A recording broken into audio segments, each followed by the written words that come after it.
sebagai satu keluarga, ini sudah kesempatan yang langka. Ya, kita akan memanfaatkan waktu yang terbaik yang diberikan Tuhan dengan bersama-sama merenungkan sabda Tuhan. Kali ini saya mengambil dari Perjanjian Lama, dari kitab Ester. Kitab Ester pasal 4. Sudah banyak yang membaca Ester kan ya? Ya, kita akan memperhatikan pembacaan dari Ester 4. Bagaimana kalau kita bergantian ya? Ayat 1 sebelah kanan saya, ayat 2 sebelah kiri, begitu bergantian. Mulai ayat 1 sampai 17. Kita mulai dari sebelah kanan saya, berarti yang perempuan. 1, 2, 3. Setelah Mordekai mengetahui segala yang terjadi itu, ia mengoyakkan pakaiannya, lalu memakai kain kapung dan abu, kemudian keluar berjalan di tengah-tengah kota sambil melolong-olong dengan nyaring dan pedih. Dengan demikian, datanglah ia sampai di depan pintu gerbang istana raja, karena seorang pun tidak boleh masuk pintu gerbang istana raja dengan berpakaian kain kapung. Di tiap-tiap daerah kemana titah dan undang-undang raja telah sampai, ada perkampungan yang besar di antara orang Yahudi, disertai puasa dan tatap tangis. Oleh banyak orang dibentangkan kain kapung dengan abu sebagai lapik tidurnya. Ketika Daya dan saudara Ester memberitahukan hal itu kepadanya, maka sangatlah risau hati sang ratu. Lalu dirinya pakaian supaya orang tidak dapat mereka dan supaya mereka kembali kepadanya, tapi dia dapat menikmati. Maka Ester memanggil Hatak, salah seorang sida-sida raja yang dinyatakan baginda Daya, lalu memberi perintah kepadanya, menanyakan Mordekai untuk mengetahui apa artinya dan apa sebabnya hal itu. Lalu keluarlah Hatak mendapatkan Mordekai di lapang kota yang di depan pintu gerbang istana raja. Dan Mordekai menceritakan kepadanya segala yang dialaminya, serta berapa banyaknya perak yang dijadikan oleh Haman akan ditimbang untuk perbendaharaan raja sebagai harga pembinasaan orang Yahudi. Juga sasaran surat dan undangan yang wanita-wanita susah untuk memenangkan mereka itu diserahkannya kepada Hatak supaya diperlihatkan dan diberitahukan kepada Ester. Lagi pula Hatak disuruh menyampaikan pesan kepada Ester supaya pergi menghadap raja untuk memohon karunianya dan untuk membela bangsanya di hadapan baginda. Lalu masuklah Hatak dan menyampaikan kata-kata Mordekai kepada Ester. Akan tetapi Ester juga Hatak memberitahukan kepada Mordekai. Semua pegawai raja serta penduduk daerah-daerah kerajaan mengetahui bahwa bagi setiap laki-laki atau perempuan yang menghadap raja di pelataran dalam dia dipanggil, hanya berlaku satu undang-undang, yakni hukuman mati. Hanya orang yang kepadanya raja memberikan tongkat emas yang akan tetap hidup, dan aku selama 30 hari ini tidak dipanggil menghadap raja. Ketika disampaikan orang perkataan Ester itu kepada Mordekai, Maka Mordekai menyuruh menyampaikan jawab ini kepada Ester. Jangan kira karena engkau di dalam istana raja, hanya engkau yang akan terluput dari antara semua orang Yahudi. sebab sekalipun engkau pada saat ini berdiam saja, bagi orang Yahudi akan timbul juga kebohongan dan penguasa dari pihak lain, dan engkau dengan kaum keluargamu akan binasa. Siapa tahu, mungkin justru untuk saat yang seperti ini engkau boleh didudukan sebagai ratu. Maka Ester menyuruh menyampaikan jawab ini kepada Mordekai. Pergilah dan kumpulkanlah semua orang Yahudi yang terdapat di Susa dan berkuasa kepada aku. Jangan makan dan jangan minum 3 hari lamanya, baik waktu malam, baik waktu siang. Aku serta daya-daya pun akan berkuasa sedemikian, dan kemudian aku akan masuk menghadap raja. Sungguh berlawan dan undang-undang. Kalau terpaksa aku mati, biarlah aku mati. Maka pergilah Mordekai dan membuatnya tepat seperti yang dipesankan Ester kepadanya. Ya, saudara-saudariku, kitab Ester ini memang bukan kitab yang mudah diterima oleh banyak pihak ya. Kita melihat bahwa slide-nya ya. Kita melihat bahwa sejak pasal 1 sampai yang terakhir tidak ada nama Tuhan atau nama Allah, sehingga Ester ini diperdebatkan apakah ini betul-betul firman Tuhan atau bukan. Kemudian kita juga melihat bahwa Ester ini dibacakan, kitab Ester dibacakan pada saat perayaan Purim, ya kan? Nah, pada waktu perayaan Purim, orang melihat ini kan nasionalis, ini urusan negara, tidak ada bau-bau agama. Bahkan kalau dilihat pada saat perayaan semacam ini, Mordekai dipuja-puja, Ester dipuja-puja. Ini bukan berbicara tentang Tuhan. Begitu banyak orang menanggapi kitab Ester ini. Dan memang perayaan Purim selalu dirayakan pada hari ke-14 dan ke-15 bulan Hadar, karena pada hari ke-13 itulah pemusnahan Yahudi dilakukan. Karena batal, maka mereka merayakannya. Ya, memang lebih kental suasana sejarah perjuangan bangsa Yahudi. Bahkan ada yang mengatakan naskah ini loh tidak ditemukan di Qumran. Jadi bagaimana kita harus menerima kitab Ester sebagai sebuah firman Tuhan? Menanggapi begitu banyak penelitian yang semacam ini, ada juga tokoh-tokoh yang berbicara bahwa kitab Ester ini adalah firman Tuhan. Mengapa dia melakukan penelitian dan ada di beberapa bagian ayat ada huruf YHWH, huruf EHY di beberapa ayat tertentu secara akrostik. Memang tidak tampak secara langsung, tetapi secara akrostik ada Yahweh, EHY itu ada. Sehingga dia betul-betul penting bagi sejarah iman Yahudi, bahkan kita saat ini. Kemudian juga ada yang mengatakan bahwa kita harus tahu bahwa spiritualitas orang Yahudi itu bukan hanya diletakkan pada ada atau tidak adanya kata Tuhan Allah di dalam kitab, tetapi bahwa Allah hadir dalam seluruh peristiwa. Tidak ada satu peristiwa pun di mana Allah tidak hadir. Mengapa mereka berpandangan seperti itu? Karena memang dengan memahami kata Ehyeh bahwa Allah itu ada, hadir, dan selalu hadir, dan selalu berkarya. Itu artinya tidak ada satu peristiwa pun yang terjadi tanpa karya Allah. Itu sebabnya sejarah ini pun diterima dan diakui. Kalau dari segi otentitas sejarahnya memang betul-betul diakui ini terjadi, dan pada saat itulah Allah berkarya.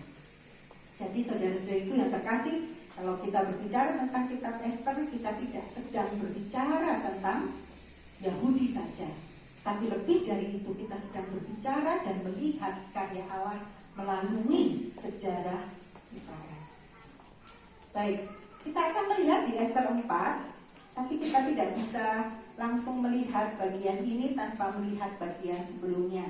Sebabnya saya mencantumkan ada dua tokoh besar di sini, Mordekai dan Haman. Ya, kita semua tahu siapa Mordekai, siapa Haman. Ya, yang saya mau katakan sekarang adalah bahwa ada konflik antara Mordekai dan Haman. Ketika Mordekai tidak mau sujud menyembah Haman, ya, padahal di perintah raja nih supaya semua orang sujud menyembah Haman. Ya. Ketika Mordekai tidak melakukan apa yang seharusnya dilakukan terhadap Haman, ya, satu pribadi kepada pribadi yang lain, pada akhirnya konflik ini meluas ke publik, ya, menyangkut seluruh bangsa Yahudi yang ada di Persia. Jadi dari satu ketidaksukaan, dari satu kebencian, dari satu kemarahan, dari satu panas hati, ternyata itu bisa sampai pada tahap pemusnahan bangsa. Jadi ini bukan hal yang sederhana, dan pola semacam ini terjadi berulang-ulang di dalam Alkitab. Ya, teman-teman masih ingat Kain dan Habel, ya kan? Panas hatinya, lalu dia membunuh. Juga Yusuf dan saudara saudara-saudaranya. Panas hati mereka, marahlah mereka terhadap Yusuf, bencilah mereka terhadap Yusuf, dan mereka merencanakan kejahatan untuk Yusuf. Ini pola ini terus berlanjut dan juga semakin menyebar ke area publik. Bagian berikutnya nanti dari kitab Ester, perikop yang kita baca, kita juga akan melihat bagaimana kebencian orang-orang Yahudi terhadap orang-orang Persia, dalam hal ini Haman dan seluruh pengikutnya. Apa yang dia lakukan? Dia membalas, ganti membantai. Ya kan, jadi pola semacam ini terus terjadi. Bahkan kalau teman-teman mengingat peristiwa Hitler, ya, Holocaust, ya, bagaimana mereka memusnahkan semua orang Yahudi. Jadi kejaman yang luar biasa bisa bermula dari konflik antar pribadi. Pola ini terus berlanjut sampai hari ini. Kalau teman-teman mempelajari berbagai konflik di Indonesia, kerap kali mulai dari konflik pribadi yang kemudian mengarah pada konflik publik. Ya, pola seperti ini terus terjadi. Ini patut kita lihat. Apakah Allah berkarya dalam hal ini? Apakah dibenarkan bila dari satu konflik pribadi kemudian menimbulkan pembunuhan? Apakah dibenarkan kalau dua orang konflik kemudian bisa memperluas konflik antar golongan, antar suku, antar bangsa? Ini patut kita lihat.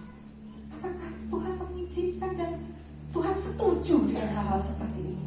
Meskipun di dalam perjanjian lama begitu syarat hal-hal semacam ini disaksikan.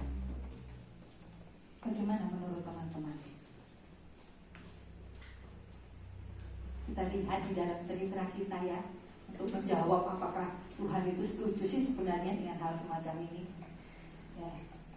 Kita akan melihat bahwa persoalan yang dihadapi Mordekai ini pada akhirnya menjadi bencana nasional bagi bangsa Yahudi yang tinggal di Persia. Ya. Ini bencana nasional karena pemusnahan massal. Ini persoalan besar.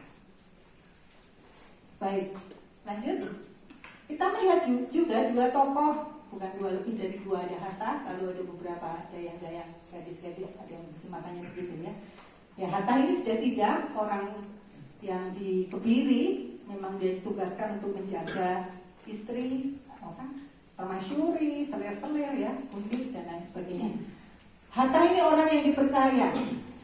Dan kita melihat cerita tadi berkali-kali kan, Hatta datang mendekati Mordekai, balik ke Ester, ke sana lagi, ke Ester lagi. Ini menarik sekali ya. Bagaimana Ester mempercayai orang yang bukan bangsanya menjadi pembawa pesan. Dan kita melihat bahwa pesan yang disampaikan juga benar, ya kan? Gak dikurangi, gak ditambahi. Dibawa kasih bukti-bukti, juga diceritakan bukti-buktinya semua. Ya, ini juga patut kita refleksikan. Dia adalah penyampai pesan yang taat, jadi jembatan penghubung, dapat dipercaya dan mendukung Ester. Di tengah situasi krisis, ternyata seorang pembawa pesan menjalankan fungsinya dengan baik. Wah, teman-teman pernah membawa pesan? Entah pada siapa, dari seseorang ke siapa, dari dosen ke siapa, dari siapa ke siapa ya. Kita bisa merefleksikan juga, apakah selama ini saya membawa pesan yang baik? Jangan-jangan ditambah gambar lah, beritanya lah, supaya asik gitu ya, supaya ya kadang-kadang kita juga punya kecenderungan tidak seperti Hatta ini gitu ya. Rasanya nggak rame deh kalau nggak diceritain dengan heboh gitu ya. Bumbunya seberapa terserah masing-masing gitu ya. Sehingga sadar atau tidak sadar ya, bobot dari pesan itu menjadi berkurang.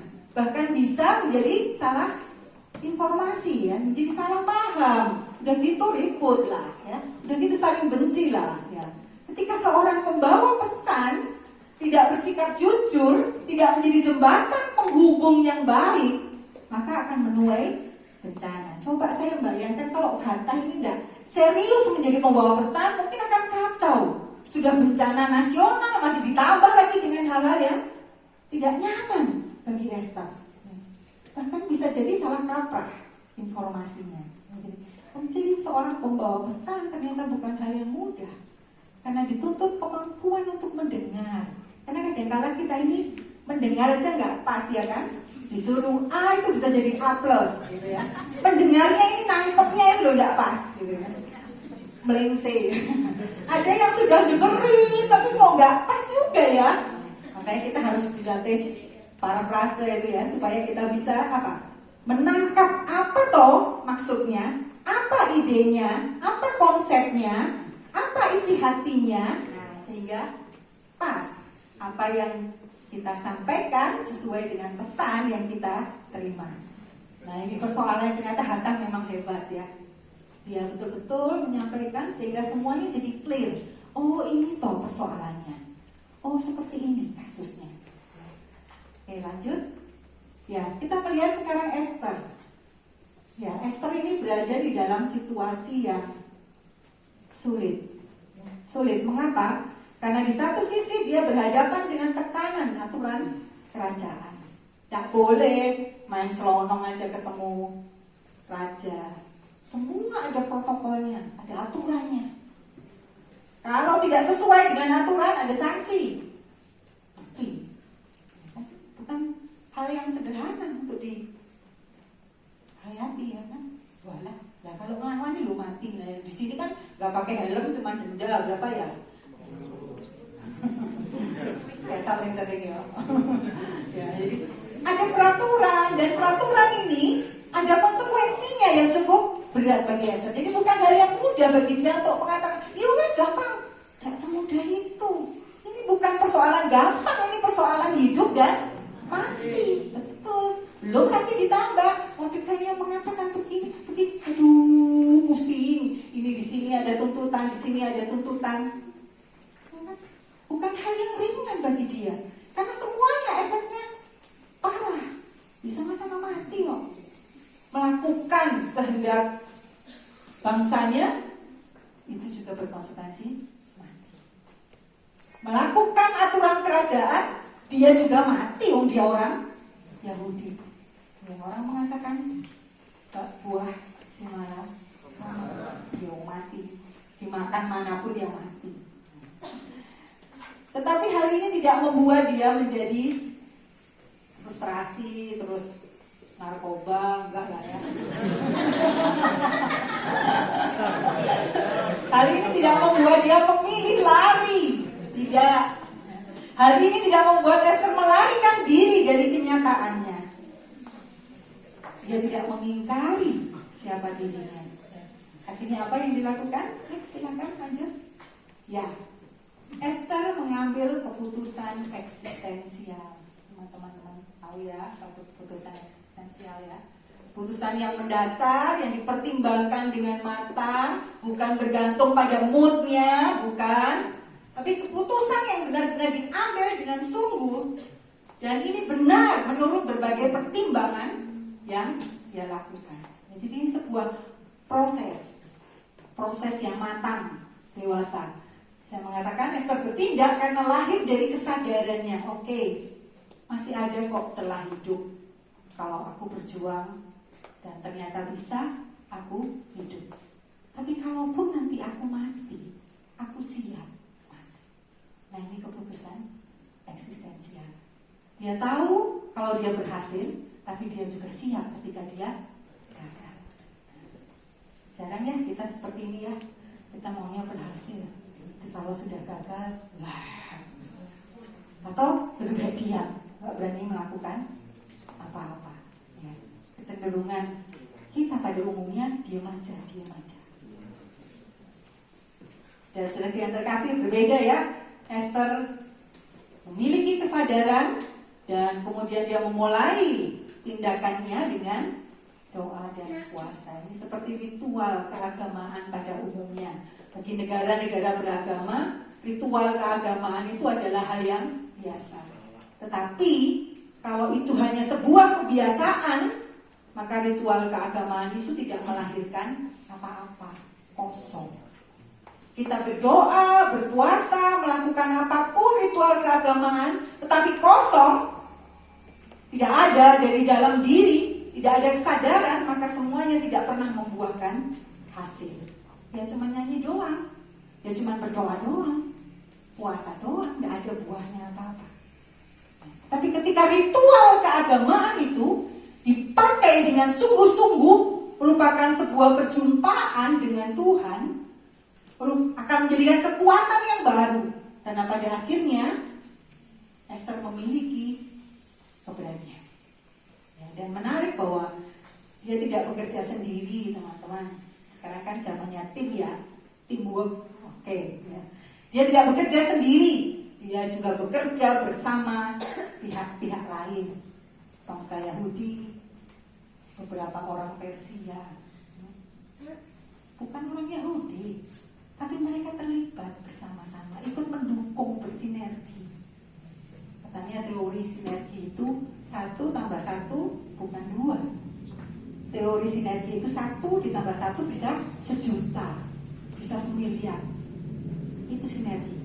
Artinya kekuatan yang sangat dahsyat ketika ada pihak-pihak yang bergandeng tangan, bersama-sama bekerja, berangkat dari imannya, berangkat dari kepercayaannya, kemudian bersama-sama melakukan perjuangan.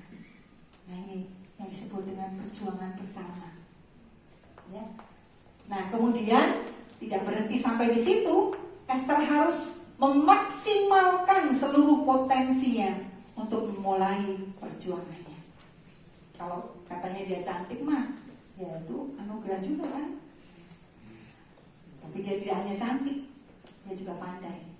Sejak awal juga dia hadir di lingkungan Persia itu, banyak orang mengagumi dia, banyak orang merasa melihat dia berbeda. Jadi pasti ada sesuatu, ada potensi di dalam dirinya, ada keberanian, ada kerelaan berkorban, bahkan dia mengatur strategi yang sangat baik. Dia tidak langsung ketemu, selesai lalu bla bla bla ngomong, enggak. Dia atur strategi dengan sangat baik. Bagaimana supaya usahanya berhasil? Dia menciptakan, memakai tradisi pesta, diadakan pesta untuk bisa berbicara dari hati ke hati. Ya, bukan hanya dari otak ke otak, tapi juga dari hati ke hati. Bagaimana dia memakai peluang yang ada semua untuk bisa mencapai hasil yang terbaik. Sudah saya mengatakan dia pandai. Dia mengatur strategi dengan sangat baik, sehingga pada akhirnya memang dia berhasil. Nah, ini keistimewaan dari apa yang dialami oleh Esther. Lanjut. Ya.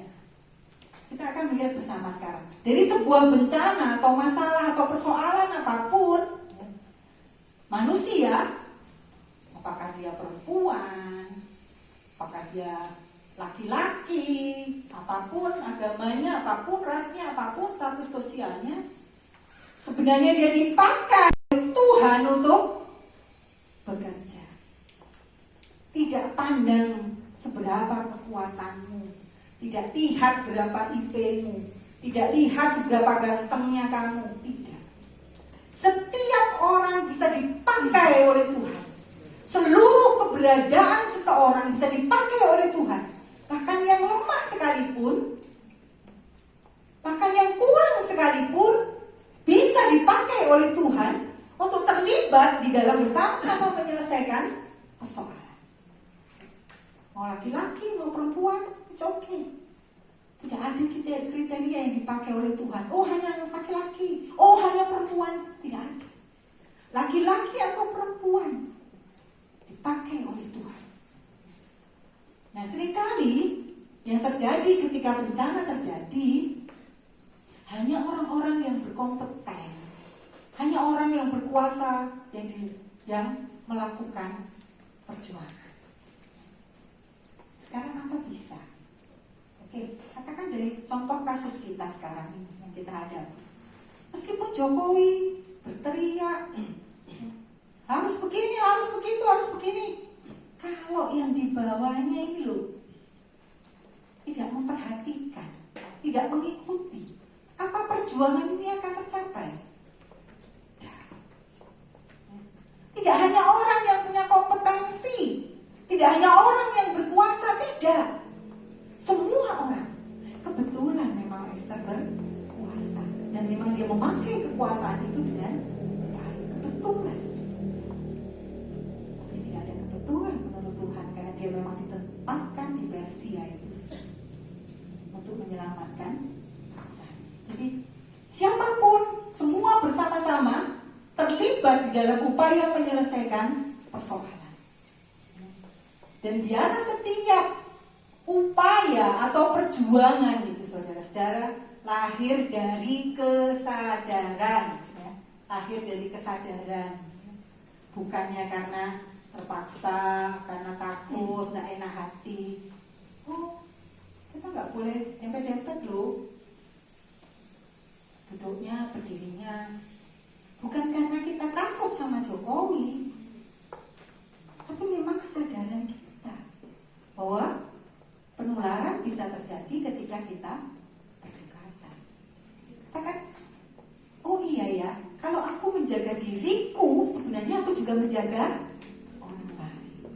Aku sadar bahwa kalau aku melakukan tindakan iman seperti ini, itu karena aku punya dasarnya, aku punya keyakinan yang mendalam bahwa lewat sistem atau strategi seperti ini, maka aku juga sebenarnya menyelamatkan orang lain selain menyelamatkan diriku, menyelamatkan lingkunganku. Jadi bagaimana kesadaran itu membuat kita bisa melakukan sesuatu dengan benar di hadapan Tuhan. Kebanyakan saya melawankannya dengan orang melakukan sesuatu karena kepentingan, karena ambisi, karena ketamakan, ya. Teman-teman bisa melihatlah dalam peristiwa COVID ini ya, nyata sekali. Berebut panggung, aku ngomong ini supaya populer, oh aku ngomong ini supaya begini. Akhirnya apa? Antar kelompok bukannya bersinergi, ya kan? Malah saling menghancurkan, ya karena kepentingan, karena mau dapat panggung, mau dapat sorak-sorai. Ketika itu lahir dari kepentingan, ambisi dan ketamakan, maka bencana itu tidak akan bisa diselesaikan. Demikian juga halnya dengan ritual keagamaan. Ya memang kecenderungan orang beragama ini senang sekali melegitimasi semua tindakannya dengan agama. Padahal belum tentu itu sesuatu yang betul-betul bisa dipertanggungjawabkan. Ya, itu gejalanya orang beragama begitu. Jadi ketika bencana terjadi, wah wis begitu banyak orang berbicara dengan dilegitimasi, disahkan oleh agama. Tapi kalau itu hanya kembali lahir dari kepentingan, dari ambisi dan ketamakan, maka sebenarnya agama itu tidak ada apa-apanya. Bahkan bisa mensahkan sebuah tindakan kejahatan. Ya, ketika ritual keagamaan yang dilakukan betul-betul berisi, betul-betul benar di hadapan Tuhan, maka itulah iman yang sesungguhnya. Iman yang jujur, iman yang bersih dari berbagai kepentingan. Nah, dari iman yang jujur, yang benar itulah maka muncul tindakan iman. Aku melakukan sesuatu bukan untuk pencitraanku, tetapi aku melakukan sesuatu untuk pekerjaan Tuhan yang menyelamatkan banyak orang. Ini yang sangat penting, bukan untuk pencitraan. Tindakan-tindakan iman secara konkret patut dilakukan, dan dilakukan secara bersinergi, bersama-sama, menggalang kekuatan bersama, tidak berjalan sendiri-sendiri, atau tidak peduli, atau meremehkan, atau menyalahkan. Bersinergi, bersama-sama, membangun sebuah kekuatan yang pada akhirnya akan bisa menyelesaikan persoalan yang dihadapi. Ya, saya senang karena setelah muncul berita tentang Dr. Handoko, ya, kemudian diikuti Ahok, lalu terus para pengusaha, terus semua mengalir, ya. Jadi satu Orang bertindak, semua ikut bertindak. Karena apa? Karena efek dari sebuah bencana ini sangat besar. Ini bukan hanya sekedar virus, tapi ini juga soal perekonomian, soal kelangsungan sebuah negara, kelangsungan kehidupan bersama di dunia ini. Bukan hanya soal virus. Kalau virus nanti ketemu vaksinnya selesai. Tapi ini persoalan besar. Mari kita lihat betapa banyak orang-orang yang kemudian kehilangan pekerjaan. Mau tinggal di Jakarta, mau makan apa? Balik ke negaranya dicurigai, ya kan? Belum tentu diterima dengan hati terbuka. Ada banyak tuduhan, stigma-stigma yang muncul. Sekarang stigma bukan hanya untuk penderita lepra, tapi ODP, PDP itu pun kena stigma. Jadi ini persoalan besar bangsa ini. Kita lihat sekarang sepi, enak ya rasanya sepi, enak bagi kita, enak bagi kita, aman. Tapi teman-teman melihat orang yang mengandalkan upah sehari itu, dia makan apa? Tidak ada pembeli. Orang yang biasa jaga parkir kan apa? Apa mereka punya tabungan? Siapa yang tahu? Kalau enggak, katakan ada orang yang terdampak sangat besar ketika persoalan ini terjadi. Nah, bagaimana kita bersinergi? Bukan mengatakan lockdown. Pikir dulu. Lockdown yang aman siapa? Yang punya uang. Nah, yang nggak punya uang, padahal berapa jumlah penduduk miskin Indonesia ini? Penduduk yang baru kelihatan membaik ekonominya, sekarang terkena ini, berat. Orang-orang dan sudah. Ada begitu banyak persoalan. Belum lagi ditambah dengan ketidaksinergian antara pusat, daerah, ya. Kalau di Jakarta, Surabaya mungkin para tenaga medis aman ya, banyak yang nyumbang. Dan yang di daerah-daerah, siapa yang nyumbang? Ini persoalan kita juga, bukan hanya persoalan mereka. Jadi banyak persoalan ketika bencana itu terjadi. Banyak sekali hal yang harus kita pikirkan, banyak sekali hal yang bisa kita lakukan. Apapun keberadaan kita, entah sedikit, entah banyak, tidak masalah kok. Yang penting bagaimana kita bersama-sama bersinergi menyelesaikan persoalan ini bersama. Kita tidak cukup banyak marah-marah dengan yang keluyuran, tidak cukup. Kita perlu melakukan tindakan, memulainya dari diri kita sendiri. Sudahlah, puasa berapa minggu ini kita nggak boleh keluar ya? Wah, nanti semakin parah teman-teman, nggak boleh keluar semua. Ya, ini bukan persoalan yang ringan. Teman-teman harus belajar untuk mengendalikan diri, menahan diri. Kami juga menahan diri. Gak biasa ini lama di Tawangmangu, berminggu-minggu gak keluar sama sekali. Tapi itu harus dilakukan dengan sebuah kesadaran. Ini loh, cara Tuhan bekerja itu adalah melalui kita semua ini loh. Kita semua yang dipakai oleh Tuhan. Kita dipakai bersama-sama. Dan menyedihkan juga kalau sampai sekarang masih saja ada guyonan-guyonan yang gak pas gitu ya, terkait dengan bencana nasional ini. Ya teman-teman tahu ya seperti apa itu ramenya. Ya memang seorang teolog Krus yang mengamati dan tinggal di Asia melihat bahwa memang humor dan tertawa itu merupakan teologi bertahan hidup dalam situasi penderitaan.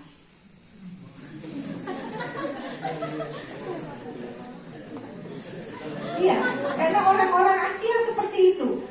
Ya. Bagaimana dia bisa survive dengan dia bercanda, tawaan. Nah, saya pikir benar juga ya, makanya begitu banyak parodi di Indonesia ini. Betul. Dan dia meneliti itu. Terus ini meneliti. Oh, ini caranya orang Asia ya. Kalau caranya orang Eropa, begitu ada virus datang, wow, mereka bergegas. Tidak ingin bertemu dengan siapapun ya. Bisa membentengi diri sendiri. Berbeda orang Asia, ini bercandaan malah.